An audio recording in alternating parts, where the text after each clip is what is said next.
Bismillahirrahmanirrahim. Assalamualaikum warahmatullahi wabarakatuh.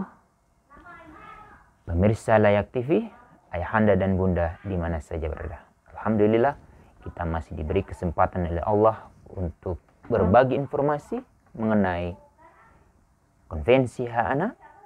Kali ini kita memasuki klaster ke-6, kesehatan dasar dan kesejahteraan. Pada bagian ini kita akan membahas terkait hak anak dengan disabilitas. Informasi detailnya ayahanda dan bunda dapat peroleh pada pasal 23 Konvensi Hak Anak. Ayahanda dan bunda yang diamanahi anak-anak disabilitas patut bersyukur, karena hanya ayahanda dan bunda lah yang diberi kepercayaan berlebih untuk mendampingi, membimbing, mengasuh anak-anak dengan disabilitas. Otomatis ayahanda dan bunda harus memperkaya pengetahuan, kemudian memperkaya keterampilan, terutama terkait untuk proses habilitasi anak-anak kita. Dan yang ketiga, otomatis sikapnya yang otomatis lebih ditingkatkan.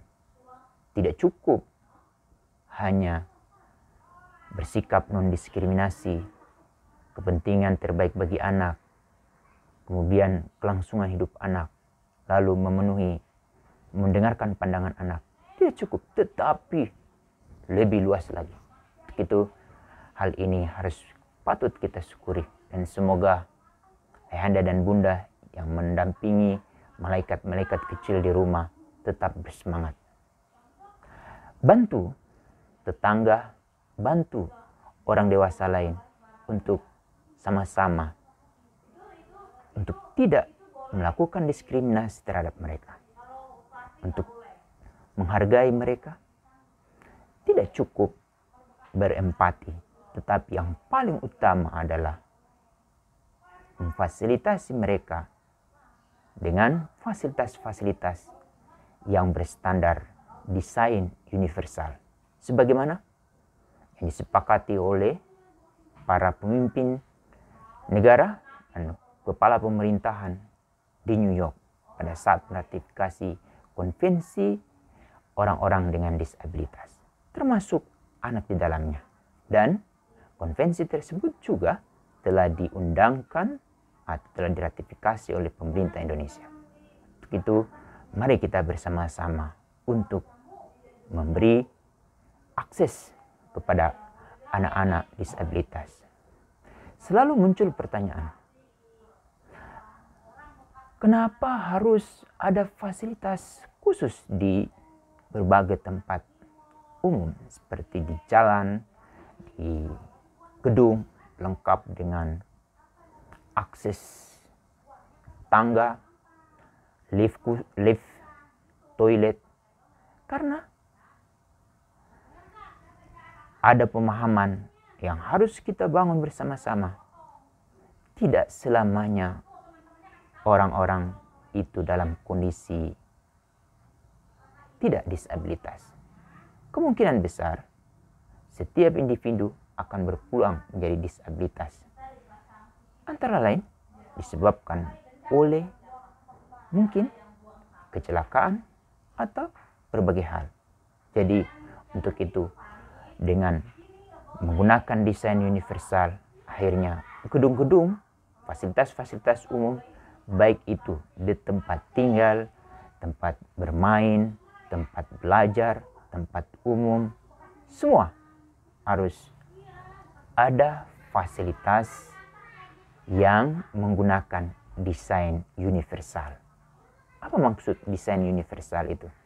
Desain universal itu sudah memastikan melengkapi fasilitas-fasilitas untuk kelayakan anak, kelayakan orang-orang atau anak dengan disabilitas, dan kelayakan untuk lansia. Ayo, angkat tangan. Siapa yang menjadi pendengar ini tidak bakal jadi lansia? pasti akan menjadi lansia. Dan kalau ingin mengakses fasilitas tidak ramah atau tidak layak buat lansia, akhirnya akan menderita. Untuk itu, mulai hari ini kita harus membangun pemahaman baru bahwa setiap bangunan-bangunan yang didesain itu harus universal. Kita kembali ke anak dengan disabilitas. Poin penting, bagaimana kita memastikan anak-anak dengan disabilitas hak-hak anaknya terpenuhi seperti anak-anak lainnya. Yang pertama, pastikan anak-anak dengan disabilitas terpenuhi hak-haknya. Antara lain, hak anak atas identitas. Berarti dia memiliki akta kelahiran. Hak anak atas kesehatan. Semua layanan kesehatan harus dia dapatkan. Kemudian hak anak atas pendidikan. Otomatis setiap bangunan sekolah atau setiap lembaga layanan sekolah itu inklusif. Kemudian hak anak atas bermain. Fasilitas-fasilitas ruang bermain otomatis mendukung, memfasilitasi anak-anak disabilitas untuk mengaksesnya. Seperti yang dikembangkan oleh Kementerian Pemberdayaan Perempuan dan Perlindungan Anak melalui standar ruang bermain ramah anak. Salah satu bagian penting yang harus dipastikan adalah adanya akses untuk anak-anak disabilitas. Kemudian, hak anak atas layanan lain. Dan salah satunya adalah hak anak bebas dari kekerasan. Ini yang menjadi penting. Selanjutnya, setiap anak yang hidup dengan disabilitas, dia merasa memiliki teman bermainnya. Untuk itu, ayahanda dan bunda, bantulah setiap ayah dan bunda yang masih membatasi akses bermain anaknya dengan anak-anak disabilitas.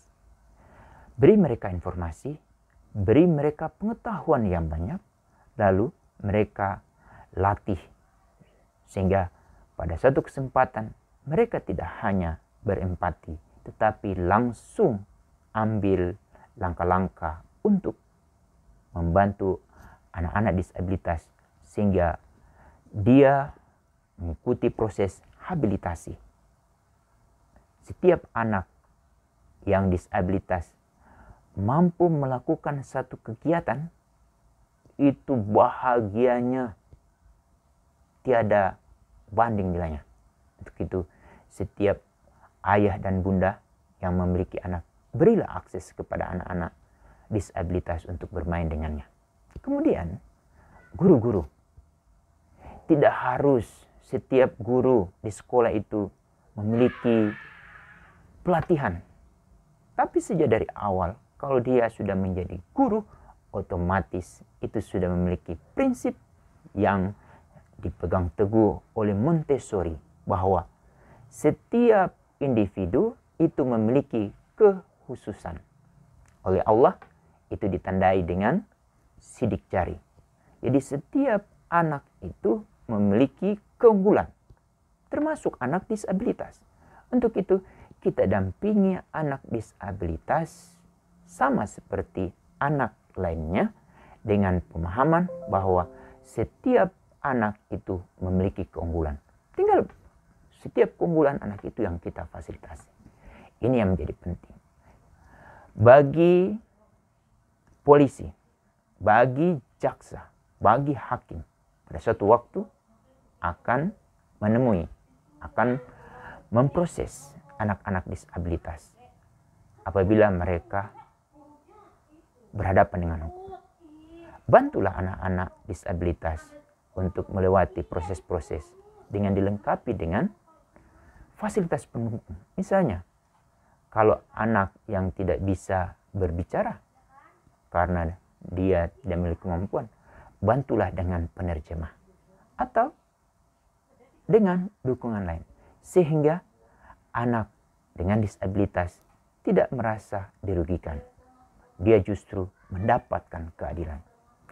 Bagi ayahanda dan bunda yang tidak memiliki anak disabilitas, tidak cukup hanya berempati, tetapi kembali lagi saya ingatkan, membantu orang tua, membantu keluarga yang memiliki anak-anak disabilitas merasa mereka adalah bagian dari keluarga besar kita juga. Khusus untuk Dinas Pariwisata. Kalau di luar negeri, semua fasilitas untuk disabilitas itu difasilitasi. Bagaimana dengan kita di Indonesia? Siapkanlah layanan-layanan untuk itu. Untuk itu, ayahanda dan bunda yang memiliki anak disabilitas sekali-sekali juga berkunjung ke Kementerian Pariwisata untuk menyampaikan hal-hal ini.